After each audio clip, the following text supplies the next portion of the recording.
children, how are you doing? I hope you all are doing fine. So let's take the new topic, human resources. Let's get started.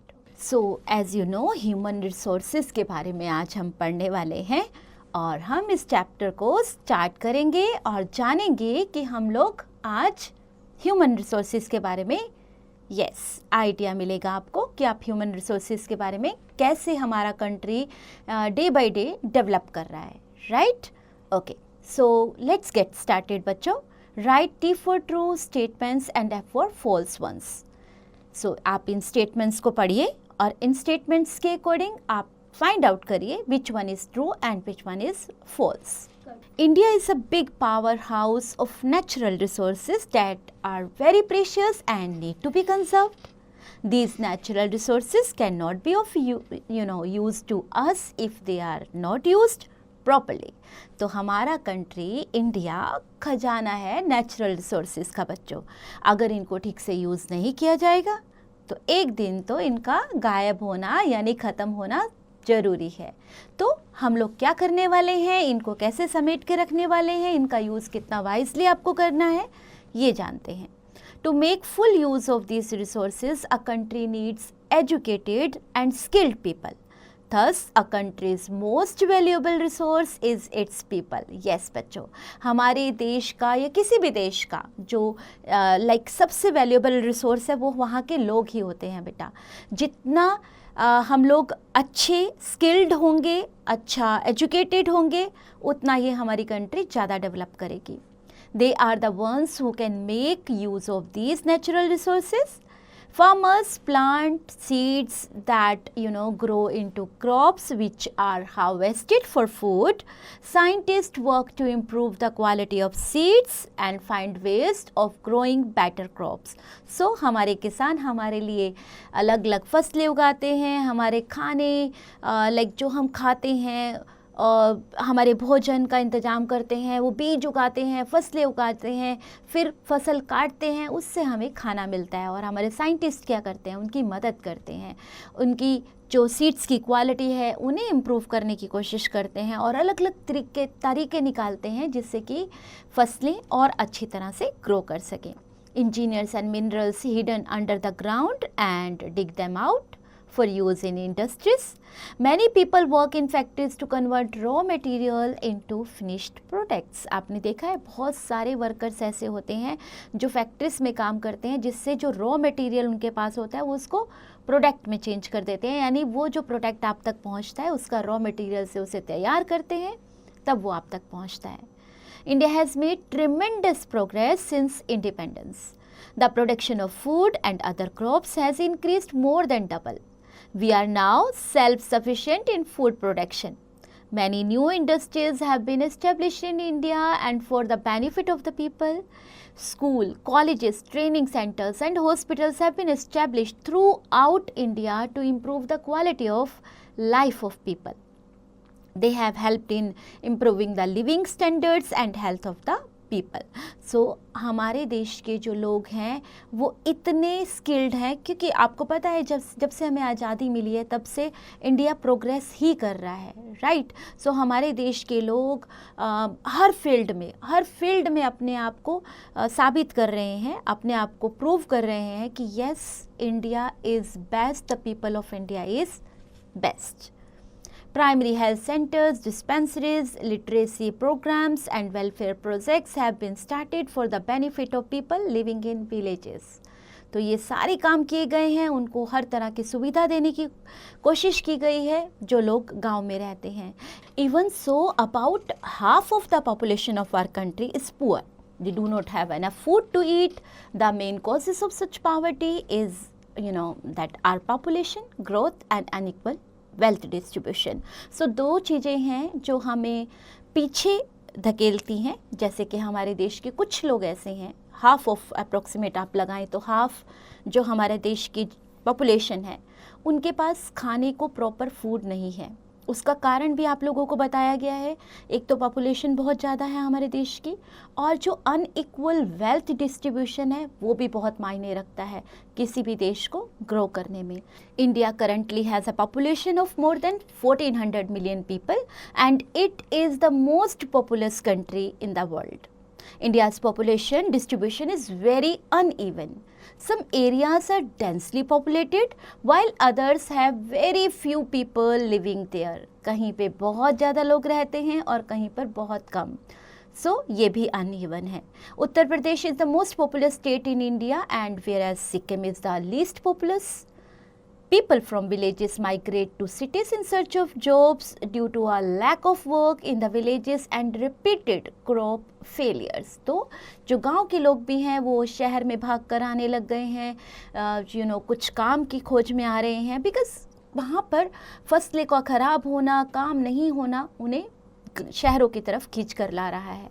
These people are referred to as migrants. They are forced to live in poor conditions as they do not find regular jobs in these cities. The rising population is causing shortage of food, housing, water, jobs and other important needs. Obvious है बच्चों, जब जनसंख्या बढ़ेगी तो उसी तरह से साधन तो नहीं बढ़ेंगे ना, तो क्या होता है, खाने की कमी हो जाती है, घरों की कमी, रहने के लिए घर कम पड़ जाते हैं, पानी, नौकरियाँ, छोटी छोटी ज़रूरतें जो हमारी इम्पोर्टेंट नीड्स हैं वो कम पड़ने लग जाती हैं, वो उनको फुलफिल नहीं हो पाती सबके लिए। This is affecting the economic growth of our country and in this regard the government is taking a number of steps to improve the standard of living of the people. Some of these steps are given below. Let's have a look. Children are being provided with free schooling, till a certain age. Midday meals in schools are being provided to the children of poor families. In villages and towns, free health clinics and hospitals are being established.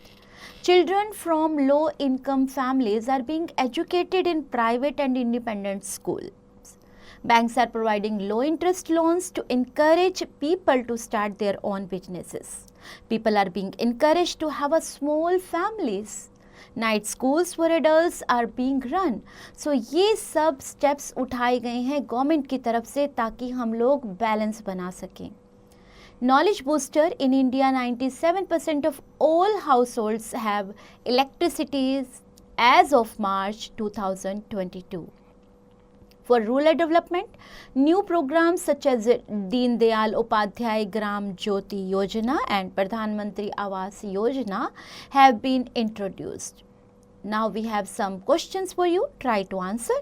Write T for true and F for false regarding the following statements. तो आप attempt करिए इसे. Knowledge booster, the most sparsely populated places in India are Arunachal Pradesh and Mizoram, and the most densely populated places are Delhi and Chandigarh. Let's wrap up now बच्चों, आपने इतनी सारी knowledge gain की तो थोड़ा सा उसको रिकॉल करते हैं। India is a big powerhouse of natural resources that are very precious and need to be conserved. India has made tremendous progress since independence. The production of food and other crops has increased more than double. India's population distribution is very uneven. Some areas are densely populated while others have very few people living here. The rising population is causing shortage of food, housing, water, jobs and other important needs. For rural development, new programs such as Deen Dayal Upadhyay Gram Jyoti Yojana and Pradhan Mantri Awas Yojana have been introduced. So I hope आपने अच्छे से सुना होगा and उसी के basis पर आपको try करना है, अटेम्प्ट करना है इन एक्सरसाइजेस को। Check point A part, tick the correct answer. बच्चों क्या करना है आपको 3 ऑप्शंस दी गई हैं, अपनी स्टेटमेंट को रीड करिए, वहाँ एक वर्ड हमने उसमें से हटा दिया है, इन तीनों में से एक वर्ड आप चूज़ करें and fill there, right. Fill in the blanks with the correct answer. तो आपके ये ब्लैंक्स हैं जो आपकी स्टेटमेंट्स आपकी चैप्टर में से उठाई गई हैं। इस स्टेटमेंट में से एक वर्ड मिस कर दिया गया है जो आपको आपके चैप्टर में मिलेगा, just find it, right. T for true and statement and F for false statement. तो इन स्टेटमेंट में से कुछ गलत हैं, कुछ सही है, पढ़िए उन्हें, अगर आपको सही लगती है तो ट्रू, अदरवाइज एफ यानी false. Answer the questions in brief and answer the questions in detail. So two types of questions are given. आपको brief questions को 3 to 4 lines में आंसर करना है and detailed questions को आपको explanation के साथ लिखना है, और इन questions के answers आपको chapter में ही मिलेंगे क्योंकि ये questions आपके chapter based questions है. Give examples of some programs that government has introduced for the betterment of the rural population. इसको आप thoroughly आप explain कीजिए. Okay? Brief नहीं देना है इसे, आपको explanation के साथ देना है. Quotes, what kind of skills are much in demand in today's world? Source based questions. India's population is unevenly distributed. Some areas are densely populated while others sparsely populated. Uttar Pradesh is the most populous state in India, whereas Sikkim is the least populous. So you just have a look on this. And value based question, life skill. Visit a village or slum nearby with your parents and explain to them why it is important for their children to go to school. चलिए आप visit करिए और उनसे बात करिए कि क्यों बच्चों के लिए स्कूल जाना जरूरी है. Project activity, during your summer holidays, visit an orphanage with your parents and donate your old school books to the children. Each student should share the experience, giving the following details. आपको ये सब details के साथ अपने experience को share करना है अपने क्लासमेट्स के साथ, अपनी टीचर के साथ.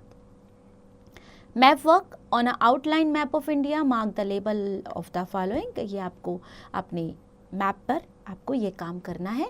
And while doing this, have fun, enjoy.